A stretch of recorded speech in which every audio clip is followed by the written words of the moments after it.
দেশে কার্যক্রম নিষিদ্ধ আওয়ামী লীগের ৭৭তম প্রতিষ্ঠাবার্ষিকীকে কেন্দ্র করে রাজধানী জুড়ে নিরাপত্তা ব্যবস্থা জোরদার করেছে আইনশৃঙ্খলা রক্ষাকারী বাহিনী। সম্ভাব্য যে কোনো ধরনের অপ্রীতিকর পরিস্থিতি এড়াতে ঢাকার বিভিন্ন গুরুত্বপূর্ণ এলাকায় নেওয়া হয়েছে বাড়তি সতর্কতামূলক ব্যবস্থা।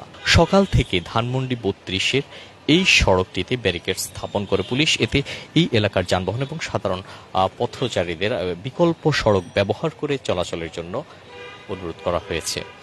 রাজধানীর বিভিন্ন প্রবেশপথ ও গুরুত্বপূর্ণ স্থানে আমরা নিরাপত্তা ব্যবস্থা জোরদার করতে দেখেছি, যেন কোনো ধরনের অপ্রীতিকর কোনো ঘটনা না ঘটে। আগামীকাল কার্যক্রম নিষিদ্ধ আওয়ামী লীগের ৭৭তম প্রতিষ্ঠা বার্ষিকী ঘিরে তাদের অঙ্গ সহযোগী সংগঠনের নেতাকর্মীদের দ্বারা সংগঠিত কোনো ধরনের নাশকতা কিংবা অপ্রীতিকর কোনো ঘটনা যেন না ঘটে, সেটি নিশ্চিত করতেই আইনশৃঙ্খলা বাহিনীর এই তৎপরতা রাজধানী জুড়ে আমরা দেখতে পাচ্ছি।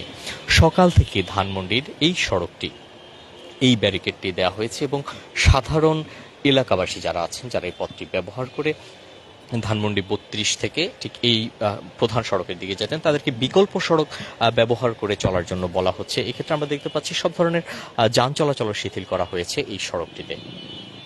আমরা এই মুহূর্তে দেখছি এখানে পুলিশ, র্যাব সহ আইনশৃঙ্খলা বাহিনীর সদস্যদের কঠোর অবস্থান আমরা দেখতে পাচ্ছি। দর্শক, যুক্ত আছেন যুগান্তরের সাথে, দেখছেন এই মুহূর্তে ধানমন্ডি ৩২-এর সবশেষ পরিস্থিতি।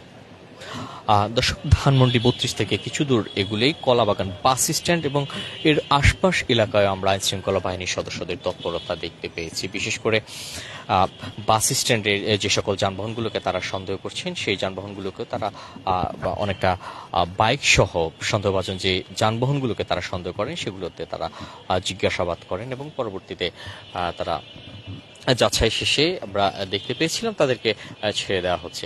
দর্শক, এই মুহূর্তে দেখছেন ধানমন্ডি ৩২। আমরা দেখছি এই মুহূর্তে অনেকটা শুনশান নীরবতা এবং আইন শৃঙ্খলা বাহিনীর সদস্যদের তৎপরতা আমরা দেখতে পাচ্ছি। ধানমন্ডি ৩২-এর দুই প্রান্তেই আমরা ব্যারিকেড দিয়ে সেটি এই মুহূর্তে যান চলাচলের জন্য শিথিল রাখা হয়েছে এবং এই সড়কটিতে যে এলাকাবাসী যারা আছেন এই মুহূর্তে তাদেরকে বিকল্প সড়ক ব্যবহার করে চলাচলের জন্য বলা হয়েছে। বিশেষ করে এই ধানমন্ডি ৩২-এর পশ্চিম দিক থেকে প্রধান সড়কের দিকে, ধানমন্ডি ৩২-এর প্রধান সড়কের দিকে যাওয়ার যে পথটি আছে সেটি এই মুহূর্তে বন্ধ করে রাখা হয়েছে। দর্শক, দেখছেন এই মুহূর্তে ধানমন্ডি ৩২-এর সবশেষ পরিস্থিতি এবং আমরা ধানমন্ডি ৩২-এর দুই প্রান্তে আইন শৃঙ্খলা বাহিনীর সদস্যদের তৎপরতা দেখতে পেয়েছি। বিশেষ করে ব্যারিকেড দিয়ে এই সড়কটি বন্ধ করে রাখা হয়েছে।